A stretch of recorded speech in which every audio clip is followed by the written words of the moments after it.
So, Right. welcome to the Cornerstone Talk podcast. This is a pop-up podcast. Pop-up, as in, is just a pop-up.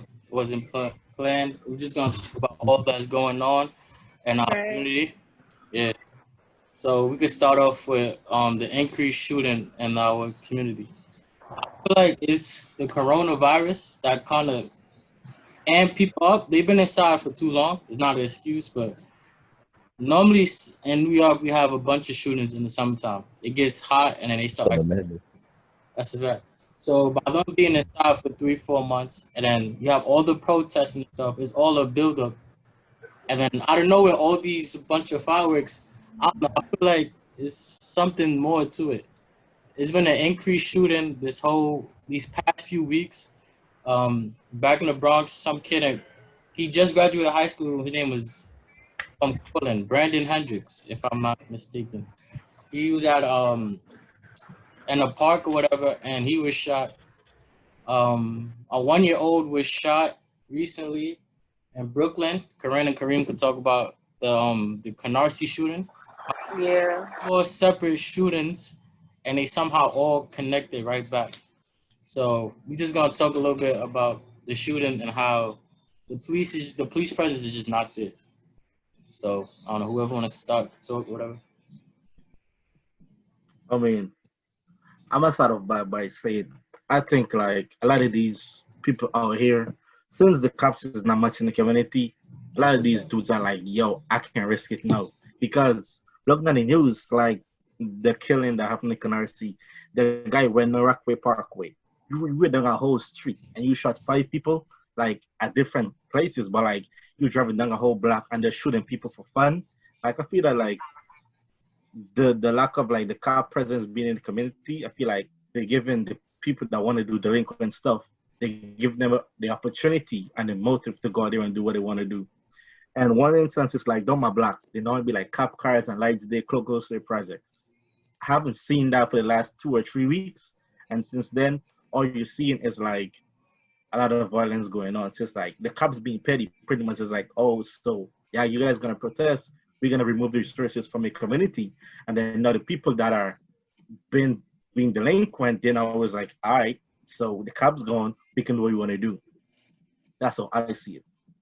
Recently they was talking about how like they haven't been seeing the police towers. Now they have them bright police towers in the neighborhoods that's mostly impacted by like high crime rates.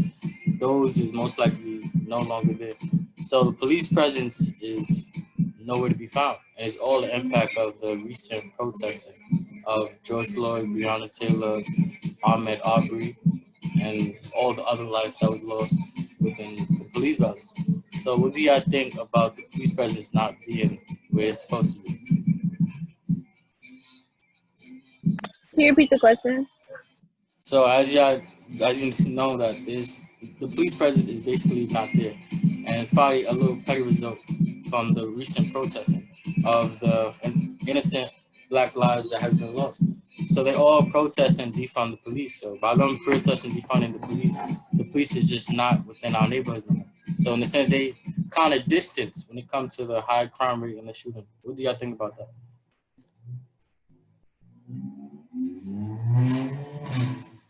I have some thoughts on that, kind of. Like, I feel like the actions that I guess like the government, like local governments are trying to take are in a way to kind of assert their power over like everyone else, because it's like they're taking action but in all the wrong ways.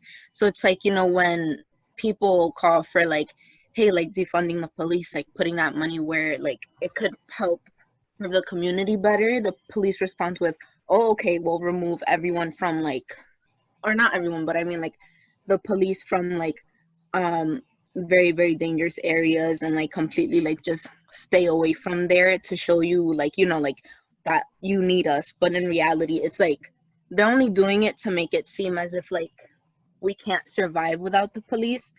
The thing is that they're doing that and not actually putting the money elsewhere.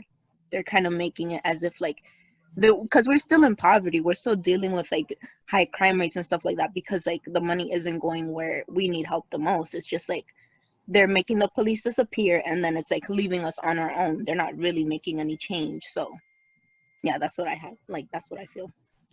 Yeah. I feel like when we say defund the police, we don't mean defund like the whole police department. Yeah, there's a few bad apples within the police department, but the purpose of the police department is to protect the community. So if there's no police to protect the community, as Anya said, we're on our own. So what do y'all feel about defunding the police? I feel like as they trying to say defund, they're trying to put the money into the community, like putting it into the education system. As y'all know, the educational system is not that great, especially in our neighborhoods, low income neighborhoods. Um, and yeah, what else? Community programs. We need more community programs. Losing the basketball hoops for those few couple of weeks kind of hurt the low income neighborhoods because that's where most of all the urban youth go to play basketball, whatever, and stay out of trouble. The community centers was closed down, so they didn't have nowhere to actually go. And I think summer youth too. Summer youth play a huge part in urban youth staying out of trouble. They have it set for July. So you have any thoughts, whatever?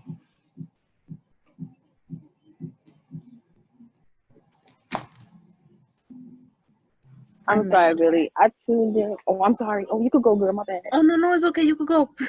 No, it's okay. It's okay. It's okay. You could go. Okay. I'm gonna gather my thoughts. No, like I'm like really upset about it because everything's closed. Everything that I feel like would help the community is closed down because of like COVID and everything.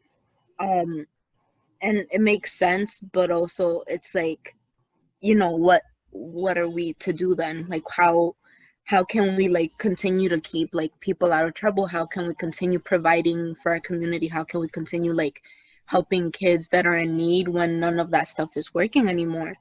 And like I'm working now, I'm not part of the DOE or anything, but I'm working part of this organization for me and Billy's old high school that works with high schools to get kids into college.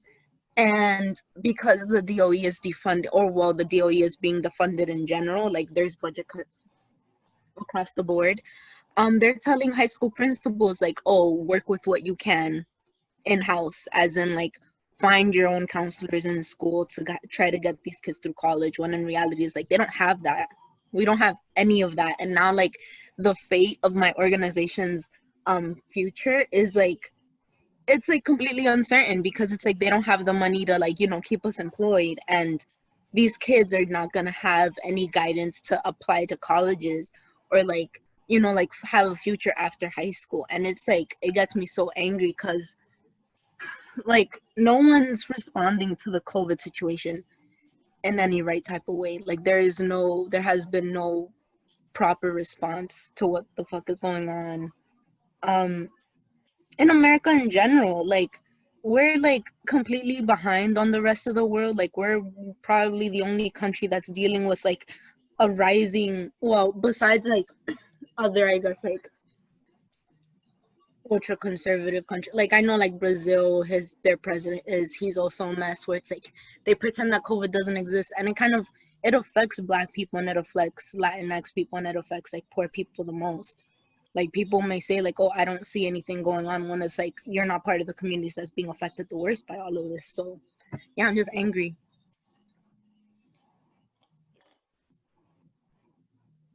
And you could go now.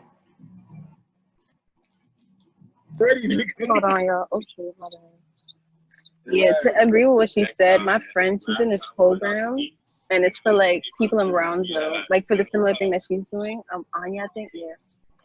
And she's saying that they're not giving too much, like they're not giving anyone any type of care, like they're not responding to the COVID. No one cares about like what's going on, and like the school situation, like no one knows what to do about that. Everyone's confused. No one thinks that they're just telling kids, oh, you got to go back to school, but they're not giving them the resources to go back to school with like actual precaution and care and stuff like that. Yeah, I think it's safe for the So sorry. So So just to bring in like my perspective, I'm not really like as involved as I guess I should be. But what would you say to the people that like don't stand for their community the way that other people want them to be pushed forward to handle these situations. What are like some things that a normal person or somebody that isn't as outspoken about these things, do you think that their responsibility should also be? So for myself, maybe.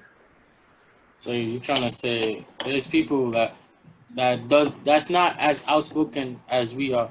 So you asking, should they be as outspoken as we are? So not even just like what also counts as their responsibility, because I know for myself that I'm not as involved as I probably should be, because I'm a part of like these communities, and like my community is getting affected by the same way that lots of other like poor neighborhoods are. So for the people that aren't as involved, what do you think should be some of the steps that they should take to help out as much as they can? They could like spread awareness. Like if you see posts and stuff that require people to like put some attention towards, you could share that. You could do your own research, like in your community specifically. If you guys have any programs or like community centers that you know would require like some assistance, that would be good for you to do as well. Just to do a start, because you don't have to do a lot. Because remember, you can't do things by yourself, so you can start by little things, stuff like that.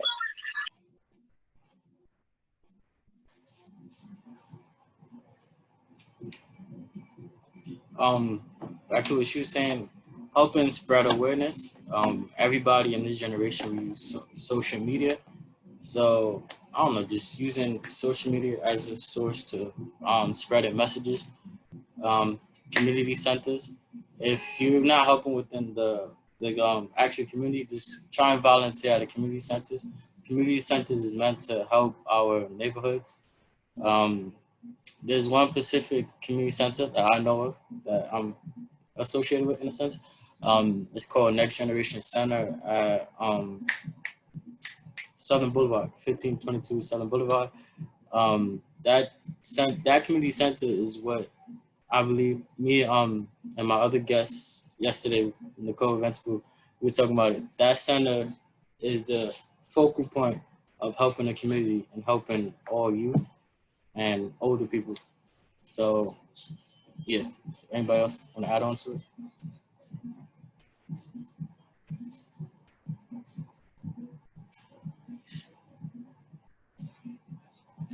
So before Chris was about to speak, I was asking, how do y'all feel about the public schools reopening in the fall? Do y'all think it's safe, or is it a health risk to all the teachers and the students? I think it's a huge safety risk because I mean, you know, little kids. Like for the younger kids, I don't think that's gonna work out. For the older kids, they can control themselves. They have common sense. But the younger kids, they like to cough in each other's face, on purpose sometimes. So I don't know how that's gonna act.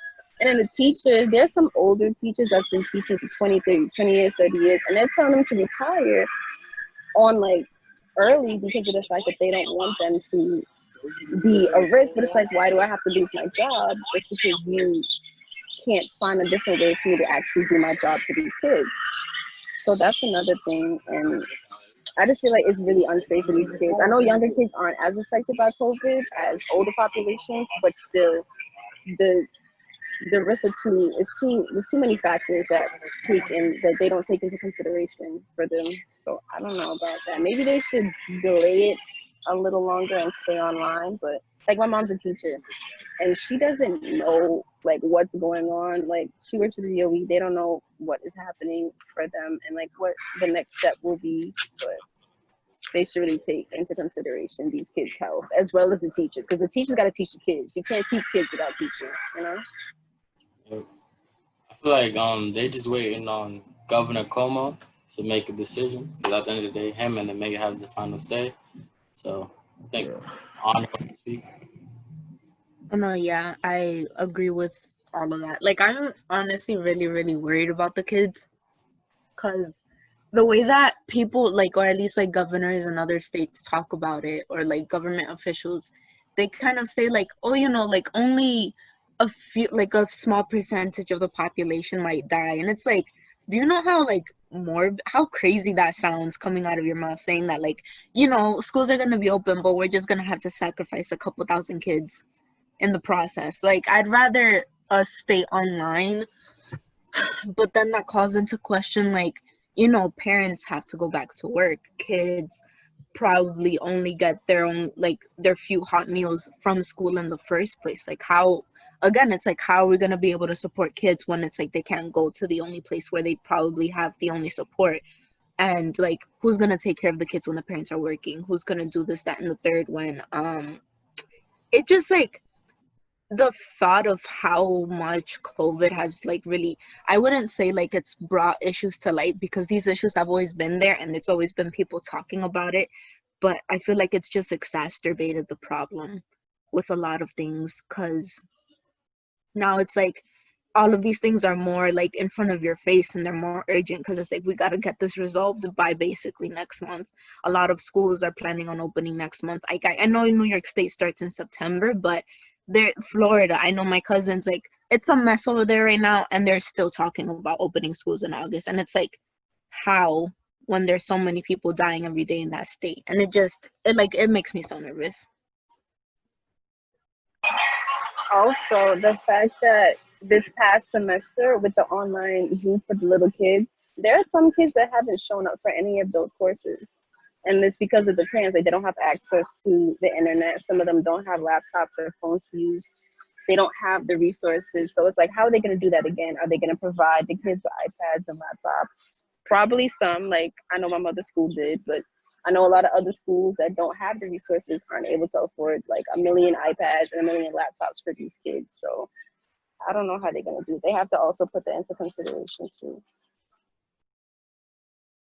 I mean, I agree with everyone is saying. You guys hear me? Yeah, Yeah, we we hear hear you. you. Oh, I said I agree with what everyone is saying, but like kids going back to school is like it has become like a political move because it's like it shows that our country is moving back to a stage of normalcy, and that's how the current party wants to win votes by saying, "Oh, we got everything under control and got kids back into school," but sending kids in low-income neighborhoods back into school is risky. A lot of these kids, I don't think they're ready for that because they're probably not as healthy. So they're pretty much at a risk because only healthy people will probably survive this. And some of these kids are not prepared as they can say, the technology is not there for them to be online either, but like nobody cares. They just want these kids back in school so that like they can show face. And kids going back to school should not be used as pawns for your political game. That's how I see it.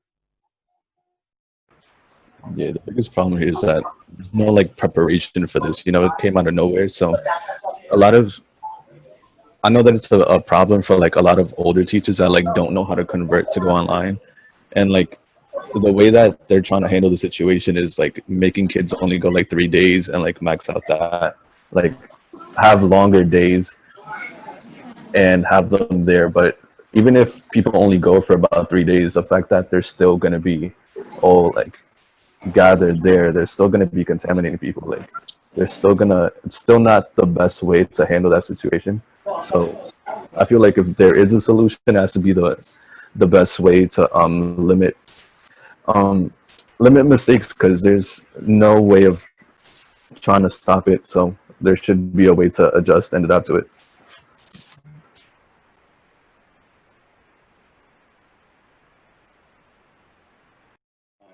So we all live in urban communities, and we all see how the public schools could be better. What's your opinion on the current public schools? Like before Corona, we was all in school. We all been to high school. Like, how do y'all feel about the public schools, and how could it be better? Because personally, I feel like when it comes to school, it's all about passing rather than it's all about passing rather and not about learning in a sense. So how do y'all feel about that? I agree I with feel, that. ooh, my bad, Kareem. Go ahead, go ahead. I agree with that because like it has just been about like, oh, you do this and you can get that grade and you can move on and you can move on. It's not been about teaching these kids like even like for the regions, they tell you you need to answer among the questions, do that essay, and then okay, that's good enough for you to get a passing grade.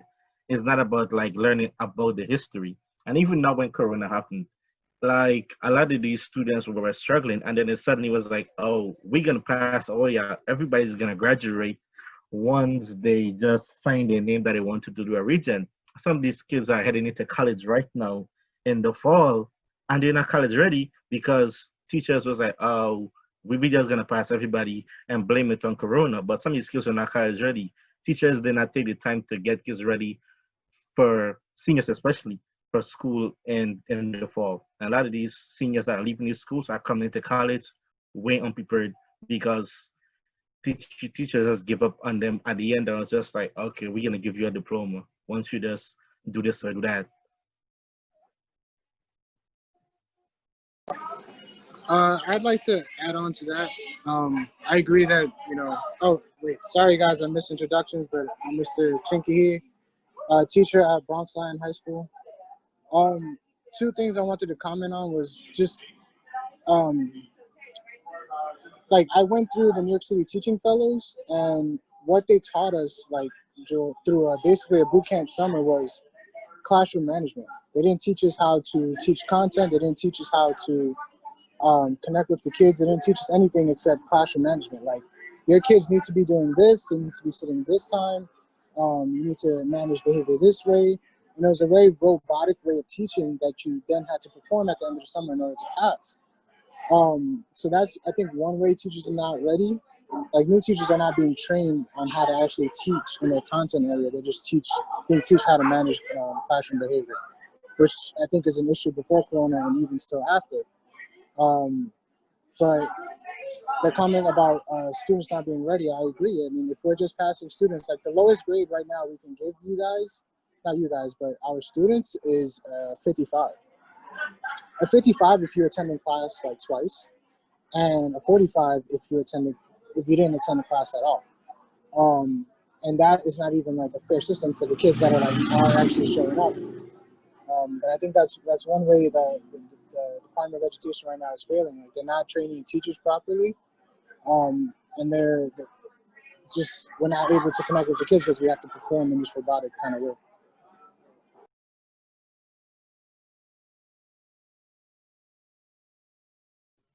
Oh, I'd like to add something to that. Like, I know after I've been graduated for almost 3 years now, like I feel like I'm very far removed from that kind of culture now, I guess. But just like the way that the entire curriculum kind of serves to just get kids through and like get kids into college without really, again, teaching them anything. Or like, I mean, like, I'm not gonna sit here and say that my 12 years of schooling I didn't learn a thing, but there is definitely a difference, like being in college and realizing like a lot of the things that they taught me simply were just like inaccurate or just like flat out incorrect or extremely watered down. Like, realizing that the curriculum serves to kind of like, we all like function as like these cogs in a machine that kind of just does nothing, and it tries to produce a certain way of thinking and not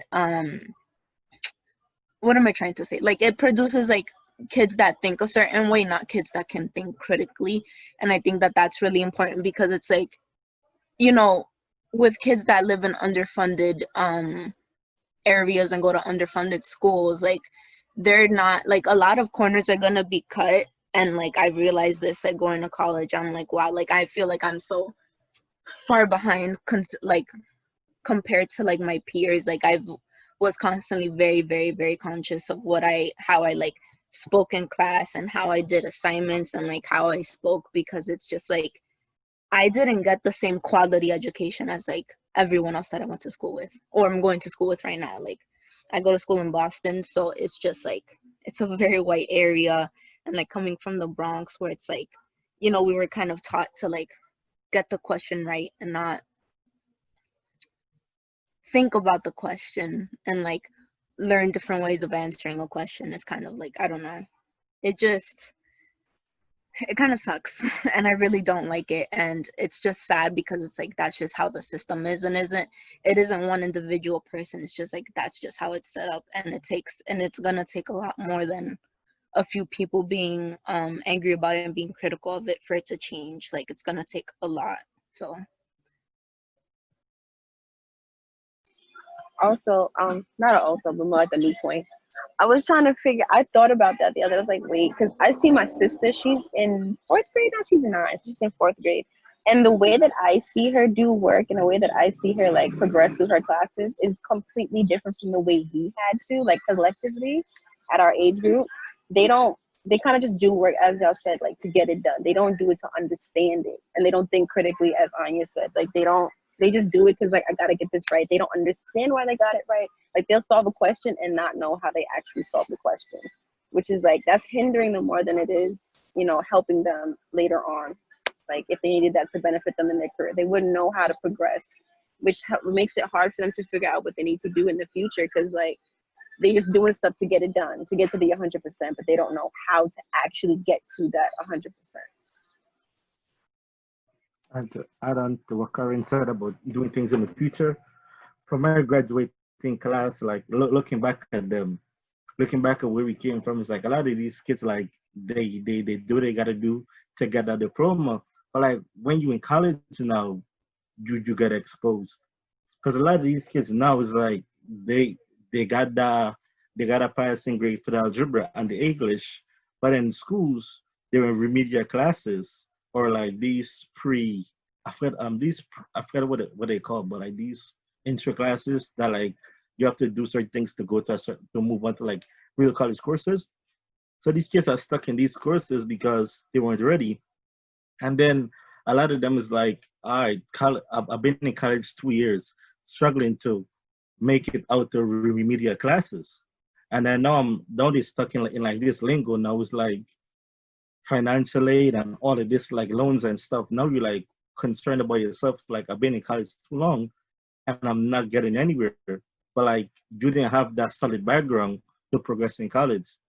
And like you only progress in schools that make it easy for you. And the schools that make it easy for you don't normally have the opportunity that you need. So then from having this weak high school background, you end up struggling in the end and possibly missing out on a good college education or completing college on the whole.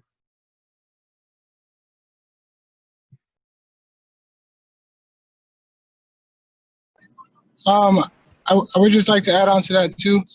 Um, in addition to the students not being ready, I, as a first year teacher, was put in a position in which I had to teach AP literature. I was learning how to become a teacher. And then I had to learn how to teach AP Lit when I myself never took AP Lit. And Anya can tell you guys, like, I did not do a good job. Like, I know I did not do a good job. I think that's another way, like, some administrators and possibly the Department of Education, like, they need to implement measures that ensure that there are teachers that are properly trained for these higher classes so that the students are not sitting there and like wondering what the hell's going on for the whole year, and then the test comes. And I felt bad, but like, hey, I was told to do this job and I have to do it, to be honest. But I think as a whole, like both administrators, it's tough because you have the administration in the school and then you have the Department of Education, and it's separate. And it's like the administration wants to do one thing and the Department of Education on contract says another thing. And it's like, it's just nothing is smooth and clear for the kids, and that's entirely unfair. Say hi. What a cute baby. And no, I disagree. Honestly, I really enjoyed the class because I just love English, but I understand like that wasn't, I definitely don't think that in and of itself was your fault. It was just the fact that, they put you in that position out of nowhere. I think that that's really unfair to you, and it's unfair to teachers everywhere to be like, okay, like here's the curriculum, here's the like, like not even the syllabus, just like here's the stuff that you need to teach, and then that's it. And I think that that's where the problem lies. I feel like much further than that, honestly, but it's one of the most like noticeable symptoms of the entire system of like, just like regurgitate this and they'll do fine. Like Billy, I don't know if you remember Ms. Gonzalez, but our old Spanish teacher, like all that she really did was just regurgitate the stuff off the what's it called, like the textbook. And plus, like, most of her class was Spanish speaking anyway, so it's like we already knew Spanish. And she used to be like, oh, you know, I have like an 80% success rate, blah, blah, blah. And it's like, well, no, duh, because you just teach us the same stuff that you see on the page. Like, you don't do anything besides that. And like, we just have to memorize it. And like, we already know Spanish anyway. So it's like, that shouldn't be a marker of success as a teacher. It involves so much more than that. And that's another issue. Like, we're so absorbed in numbers, but it's like we're not giving anyone the proper resources. We're not giving anyone like the proper methods to help teach children and to help children become, like, you know, critical thinkers. We're just like obsessed with, like, you know, like having a high graduation rate, having a high like test rate or whatever. And it's like, it's really frustrating. A thing that I used to like say, like when I realized that teachers like aren't doing, not that they aren't doing what they have to do, but they're not doing it the way that they want to do it because they have to follow the curriculum, they have to follow the rules they're given. They speak at the students, not to the students. And that's the whole polar difference right there. Like they don't speak to us the way that we should be spoken to understand the curriculum. They talk to us like, you know what, here's this information. Like they're literally throwing the textbook at us and like, here, take it, and then, you know, do what you want. But it involves more than they're actually giving us. So it's like we're getting the bitter end of the stick because they don't know how to reach out to us and give us the education that we need rather than what they're actually giving us. Yeah, just to go off of that, like this has always been a problem, especially like in New York, where like everybody just focused so much on reading, so teachers aren't even teaching you in order to learn the material and actually like think about it. It's just kind of like, okay, we have this big test at the end of the year, so we're gonna teach you what you need to know in order to get to that test, and your only like concern at the end of the year is to get through that test. So it's always been a big issue, especially for like states like New York. So that's just what I wanted to add on.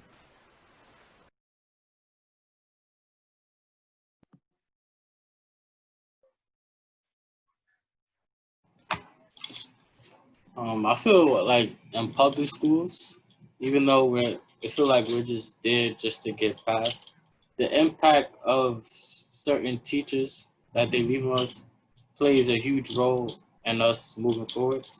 I was gonna say, basically, we had in Bronx Lion, Anya Chris, we had teachers like Mr. C, teachers like Miss Hosang, Miss Rosenbaum, teachers that pushed us to keep going. So basically, they would teach us, but make sure we understand that what we were learning. If we ever need help, just to keep going. And some schools and some teachers don't follow that certain standpoint. So I feel like the impact of teacher plays a role in a student's success. What do you think? Can you repeat the question one more time? I'm sorry. So what do you think? So I was talking about like the impact of teachers. What do you think about the impact of teachers on student success? So having a teacher that teaches, that you have basically a close bond with, that teaches the class what they need to be taught and helps them understand the concept rather than them just going past. So what do you think the impact of teachers have on students? Um, it depends on like the bond too, because like in my AP, or be at AP English class, right? The like I was the new guy in the class, so the teacher had like a close bond with all of us. We would sit there and talk a lot, but like a lot of times we got sidetracked because she's comfortable speaking to us because she was getting married. So we have these conversations and we're bonding. We're talking about the book. We're talking about this, but a lot of times we go way off topic, end up somewhere different, and then like at the end of the semester, honestly, I don't think no one passed that AP exam because we were just engrossed in other conversations about her marriage and stuff. It's like, yeah, she's pushing us. She's giving us tips to succeed in school, like tips to succeed in class, about marriage, about relationship. But like we were there to pass AP English, but we didn't pass it. So it's like depends on like sometimes you have to like stay on course, but keep that bond. She got too comfortable with the bond and talking that she lost track of what she was doing with the students. I had a teacher just like that, like in high school, like for my first algebra course. I had to end up taking a region twice because she wanted to talk about her life and stuff. And I was like, dang, like I understand comfortability and you want a relationship with your students, but bruh, that regions though, like you really like it's sad that it comes to that as being like end result, but it's just like you still want to be taught.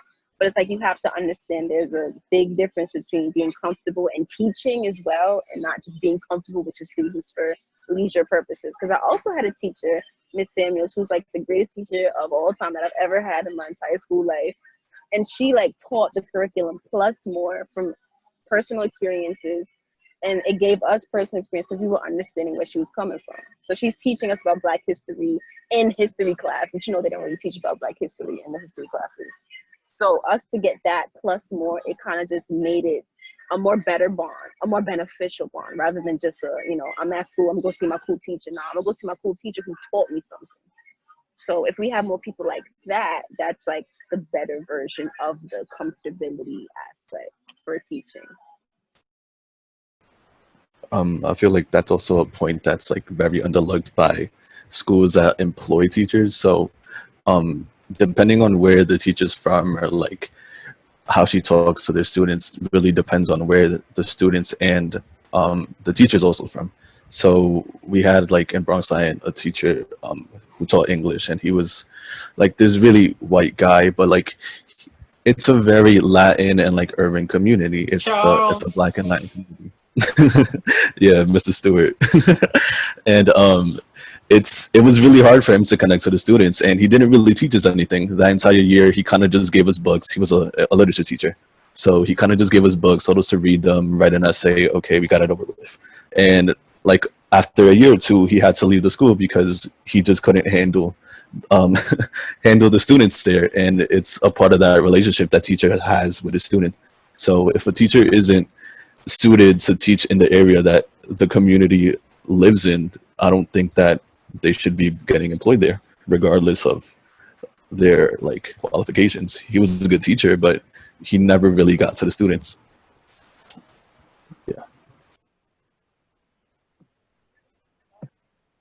Mr. C, I feel like he did try, but he just couldn't. The bond wasn't there. So he's a white man in a predominantly minority school, and he had trouble building bonds with the students. So that kind of played an impact on him teaching. And as y'all know, Charles left the school. Um, Mr. Charles, if you ever see this podcast, what's up? Yeah, I had a di- okay. Had a No, the different way that like experience. With, like, go ahead. no, you, it's okay. No, I was just saying like I had a different experience with like a white male teacher, and he was Jewish too. Like Mr. Z, name is this friend, but like he was black, but he was white at the same time. Like he's a white Jewish dude, full beard and everything, but like down inside, like he curses a lot, and he's a really good teacher. He curses a lot, but like he makes sure that everybody learns. And like literally in class when we're doing work, he plays Biggie and Tupac and all of that. It's like he doesn't have that trying hard. Like he's just naturally in tune with the culture, and like that makes students feel comfortable around him. On the other hand, there's a next teacher that's I forget his name, but like I never had him, but like he's a white teacher that used to try to be with the culture. So you would see him trying too hard, and that kind of pull back students from being as close with him. That Mrs. Z was like he's a white male, but like everybody was comfortable around him, and they would talk to him more and share with him. So it's like you need to know how strong you want to fit in with the culture, and like if you know what you're doing, pretty much. No, yeah, what I wanted to say about Mr. Stewart, just like he was very passionate about what he did. He was very passionate about like poetry and like, you know, deconstructing everything regarding that. And like, you know, like he was a cool guy. The thing is like definitely the cultural disconnect was just so bad. Just the way that he you know, we would try to connect with him. I distinctly remember, like, after school, he'd be trying to leave, and then, like, you would like, follow him with the camera and be like, oh, Mr. Stewart, Mr. Stewart. Like, people, like, we tried. I feel like on our end, we did what kids do, and we tried to, like, you know, build this kind of connection with him, but outside of class, he was so unwilling, either because, like, he was really done with the job, honestly, or, like, he just didn't understand. And I think, yeah, like, I agree. Like, I feel like it's very important to, like, try to understand your kids outside of the classroom. Try to bond with your kids outside of the classroom, because it's like, you're not going to get to them if you, like, only care about teaching your material, especially if you're, like, teaching at a school where, like, you're not going to see people like you. Like, the only white people we ever see are the teachers, and then the only white kids they ever see are the kids they probably go back home to, or, like, you know, in their community. Like, they're coming from outside of our community and, like, coming in to teach, but so unwilling to, like, connect with us on a deeper level with our culture and, like, the things that we do. And I think that yeah, like, that's very important. And it's like, if you're a teacher, maybe, like, during the time that he was, like, applying to schools and stuff, like, this was, like, his last resort or something, like, whatever the case may be, he should have taken, I feel like he would have gotten a better experience out of teaching us if he just, like, put in the work to connect with us. And he didn't do that. Even though I did like him as a teacher, he was pretty funny. Like, outside of that, there was really nothing, because he didn't want to do he didn't want to put in the work.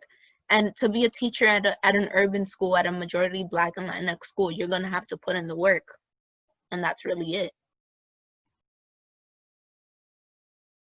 Yeah, I agree with that. I feel like people should, like, if you're a person of color, wouldn't you be more appreciative of a teacher that, you know, understands you and tries to connect with you, and not just comes to teach you? Like, all right, I went to Benjamin, I don't know if anyone knows what the hell this is, but I went to Benjamin Banneker Academy for Community Development in Clinton Hill, downtown Brooklyn, and New York. And basically, we were a predominantly Black school. There was, like, what, 4 to 5 white kids?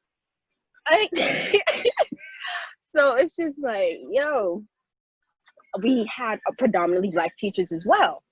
But the plot twist is that slowly they started removing our Black teachers and started putting white teachers in.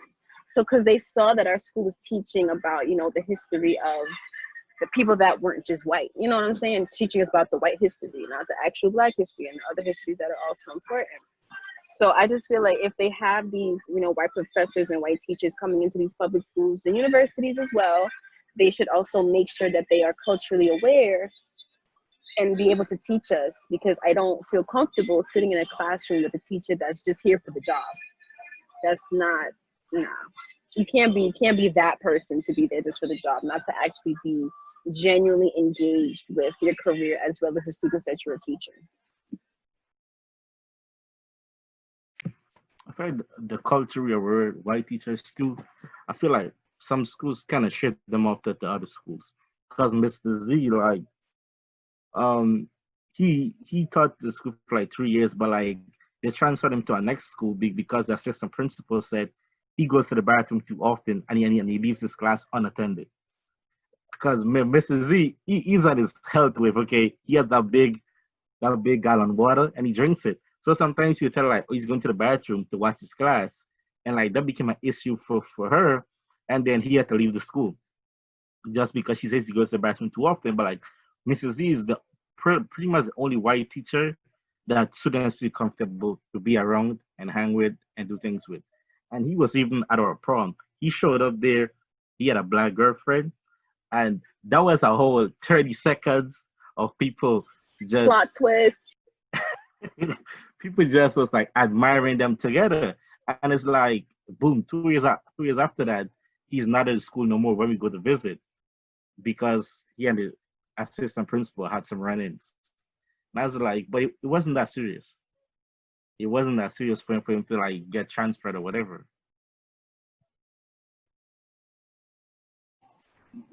I feel like when we have minority teachers, I don't like the word minority, but it kind of categorizes everybody.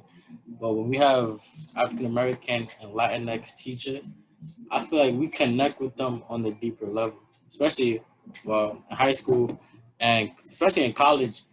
Um, the minority teachers, they understand what you're going through. They understand that we come from a neighborhood where most don't succeed, most probably get shot or whatever. So they understand like the background behind it, and I feel like they push us to go further. Shout out to Mr. C, Mr. Song, Mr. Jimenez. These high school teachers and Miss Nova, our college counselor, they push us to keep going further. And yeah, without that, I don't know where we'd be without the impact of our teachers. Well, also some of these minority teachers, like the public school don't pay them enough to support their families in New York, and then they gotta leave and move on too. So it's like also like teachers need to get paid more, to be honest, because like a lot of these teachers was like, oh, like I like working here, it's good, but like I can't support my family, and a lot of them go off to probably higher ed and where they can get more money.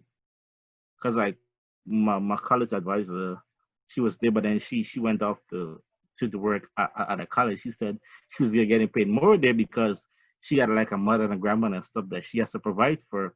But like the public school salary is not helping her out, especially in New York where like everything's high. The cost of living is high in New York too.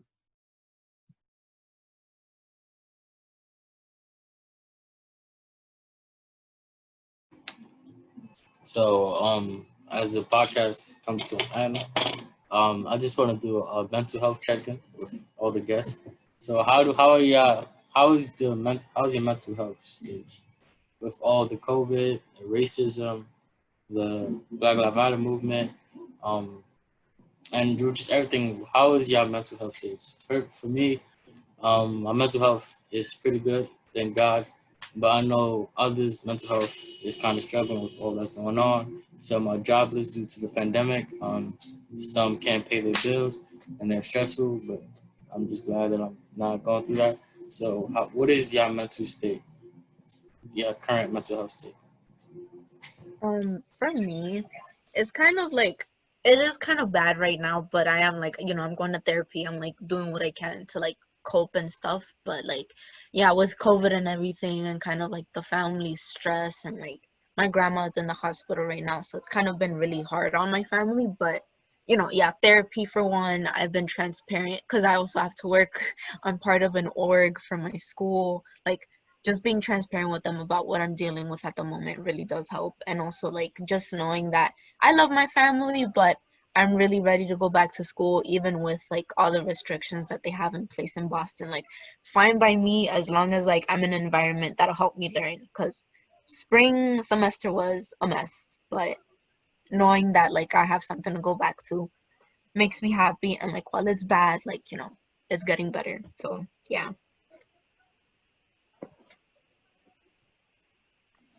Mine's okay, so it took a huge plummet when we did come home, but over time it like skyrocketed back up. But that was because I found like my niche basically. Like I was like, you know what? I'm really passionate about talking about my feelings. So I'm pretty sure like everybody else feels passionate talking about their feelings too.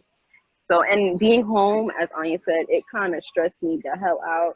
So the fact that, we do get the opportunity to go back to school is kind of like uplifting, because like I know we can't really hang out the way we usually would, but the fact that I could be away and, regain my independence once more, like excites me. And the whole thing, like I feel like I'm grateful that I don't have to, struggle with some of the struggles that other people have to go through, but it kind of hurts to see, because like you have a battle between being informed and constantly watching like negative things happen. Like that balance, you have to have a balance. You have to be mindful of how you let that affect you, even though it affects you regardless. Even if it's not personal, it still affects you, in the background. So you have to be mindful of that. But overall, I'm like a calm 7 out of 10. I could be a 10 out of 10 too, but it takes a time. It takes time. So I'm getting there, but thanks for asking, Billy. Wait, for me, my mental health is pretty good. I mean, everything happening around me hasn't really phased me. I don't know why. I've just been here chilling.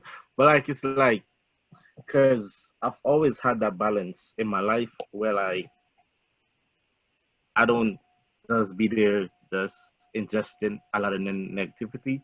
I try to always get some positivity in my life. And Billy, I always bring the comic relief. Okay, so it's like and like being at home, I was like, all right, so I'm not gonna be at home stuck in my thoughts. I registered for like 2 summer classes. They were good. And then like I got a job. It's like with summer classes. I got like a little part-time job. So it's like I'm not at home, just on Instagram and just looking at the news and just feeding my mind with just negativity all the time. I'm doing these assignments. I'm at work. I'm like interacting, doing customer service. Just like I have that balance in my life. So I feel like my mental health is pretty much up there.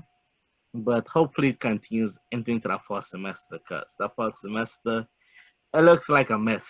Being an RA and all of that, it looks like a mess. So hopefully I take this positive energy and this good vibe into the fall semester. Fingers crossed. Fall semester is looking rough. Nah, but It's looking hella rough. me and Kareem, we like the comic duo. We find anything funny. We do anything. Yeah. But yeah, Chris, last one. Yeah. So, I mean, I can't complain. I try to enjoy like the little things. So I've been doing all right. Also have summer classes. They're getting stressful now, but I mean, we're still in there. Can't complain. I'm grateful for everything. So yeah, I mean, I've been doing good. I hope you have too, and hope the rest of y'all have. And I think we should leave it at that. Yeah. So podcast coming to end. In 2 weeks, me and Corinne is doing a podcast where we're gonna talk about mental health within college student. And yeah, you want to talk a little bit about that, Corinne? Oh yeah, so basic. Not you, Kareem. He's talking to me. But basically, my whole aura is just like about mental health. Like I really take like that's my thing.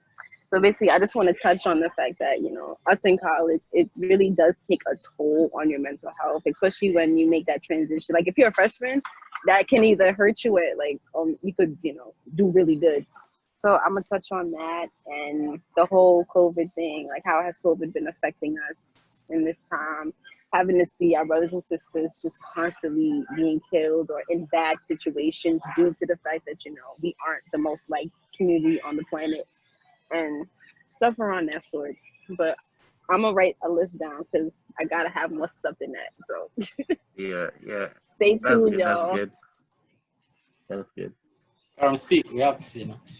And talk about people go back to school and be locked in their rooms with just their thoughts. Okay, that's gonna be pretty weird. Nah, Going yeah, back to that's school, yeah, like they're taking away like that socialization. And Yes, socialization that defeats the what keeps purpose. people going. Is what keeps people that's going. gonna So be it's like, rough. Because yeah. our school, basically, they're limiting social distance. So most of the time, if we're not in class, we're gonna be in our room. And most people, I don't know, when we're in our room, it's just gonna be a little rough. A lot of thoughts, whatever. But Mhm. Me and my friend, because my friend goes to John Jay here, and she was saying how they are online. And I'm like, bro, I kind of low key wish we were online too, just a teeny yeah, weeny bit. Because I'm just like, what's the point of me going and paying my thousands of dollars to go sit in my room? I could sit in my room at home, bro, and take my Uh-huh. classes and cheat too while I'm on They, my Zoom calls. yeah. they pay me to stay So there, so they I pay might me as to well stay just go. there. Might as well just go ahead. So I don't know, Yeah. but I'll Yo, be it's there. it's a I'll be lot. there. you, Free you room and too. board, free food. Free room. I'm going back. I'm going back. Wait, Kareem, you I'm gonna come tired back of being again? back. You coming back? Yep. Hey, okay, good. Because I was kind of sad. I was like, damn, my favorite already taking a leave of absence. But Nah, I'm with the freshmen though. ooh, Billy, who you with? Chafee Hall. Hey, we back at JP. I love it. I love it. Yup. Really? Right. You in my old room? Yup, I'm in your old room. Nah. Hey, I heard the RAs be bigger. Yeah. Is that true? You said what? I heard the RAs be bigger. The RA rooms be bigger. Is that true? No. No comment. No. I mean, No, my no. room don't get an extra shelf like what your room got, okay? Oh, my room I was got weird. a I small forgot. 2-inch shelf. You got a whole big shelf. You don't need Oh, a big yeah, shelf. okay. That's true. That's Don't true. expose my room, okay? He's telling Billy to be grateful. You got 2 closets. Have you on the 2 clouds. But as the Cornerstone Talk podcast come to an end, like and subscribe. Cornerstone Talk, IG Cornerstone Talk podcast. Corinne, if you want to share your YouTube for anybody to want to follow it. Oh, my YouTube name is The Courtroom, the COURT room. I should be uploading eventually in August, but as I said, because of the fact that my mental health was trash, I kind of couldn't sit in front of the camera and do too much. But I'm feeling better. Corinne told so- me she was gonna upload since when? Well, when I told Oh her that, yeah, I told since Kareem April that I was gonna or upload March. April. I've been waiting months. COVID took I've been a hit. It took a toll on you, girl. It took a toll on She us. was like So I'm, next 2 weeks, you know. That was I was before like 2 COVID weeks, hit. 2 weeks, 2 weeks. But I'm gonna hit y'all with some more heat soon. I got y'all. Okay. Y'all want to promote your Instagram, Facebook? Y'all can say it. Oh, my Instagram is _MUVA_C_. So mother.c_ basically. That was my Instagram. Might know you on Instagram. Monsieur Hello. Remy, okay? I'm good. How are you? Thank you, and that's it.